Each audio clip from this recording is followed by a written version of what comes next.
Bharat America संबंधों को उस समय मजबूती मिली जब दोनों देशों ने मास्टर शिप रिपेयर समझौते पर हस्ताक्षर किए। इस समझौते के कारण अमेरिकी युद्धपोतों की मरम्मत भारतीय बंदरगाहों पर हो सकेगी। अब तक भारत के शिपयार्ड में केवल अमेरिकी नौसेना के गैर कमीशन जहाजों की मरम्मत की गई है। फिर भी दोनों देश इस बात पर विचार कर रहे हैं कि क्या अमेरिकी नौसेना के कमीशन किए गए युद्धपोतों की भी मरम्मत की जा सकती है या नहीं। गैर कमीशन किए गए जहाज वह होते हैं जो एक्टिव मिलिट्री ऑपरेशन में इस्तेमाल नहीं किए जाते। उनसे हथियार और महत्वपूर्ण इलेक्ट्रॉनिक सिस्टम निकाल दिए जाते हैं। बाद में इन्हें रिजर्व या शोपीस के तौर पर इस्तेमाल किया जा सकता है।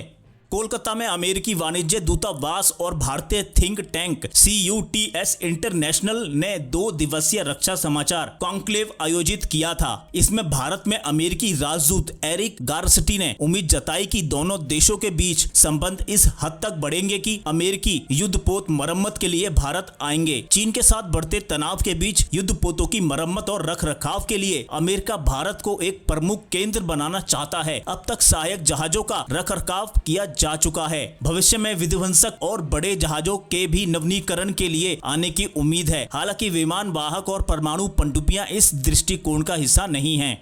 रखरखाव में देरी और बढ़ती लागत के कारण अमेरिकी युद्धपोत समुद्र में कम समय बिता पा रहे हैं, जो अमेरिका के लिए एक परेशानी की बात है, क्योंकि उसका कट्टर दुश्मन चीन लगातार अपनी नौसेना की ताकत बढ़ा रहा है। इसके अलावा अमेरिका के सामने समुद्र में रूस भी एक चुनौती है। वित्तीय वर्ष 2024 के लिए 13.9 बिलियन अमेरिकी डॉलर में US नेवी को अपने मरम्मत से जुड़ी जरूरतों को पूरा करना पड़ता है। ये बेहद मामूली है। 2023 में आई एक रिपोर्ट में बताया गया था कि 2021 में नेवी के महत्वपूर्ण जहाज की मरम्मत में 26 दिनों की देरी हुई थी।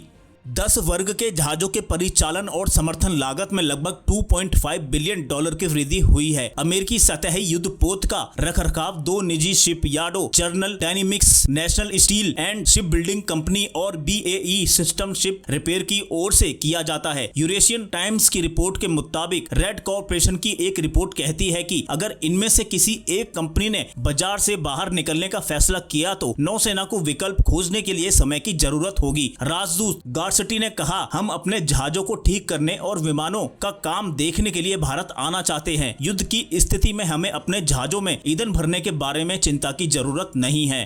तो दोस्तों, इस खबर में इतना ही। जल्द मिलते हैं अगली खबर के साथ। जब तक के लिए जय हिंद, वंदे मातरम। अगर वीडियो पसंद आया हो तो वीडियो को लाइक, शेयर, कमेंट और चैनल को सब्सक्राइब जरूर करें।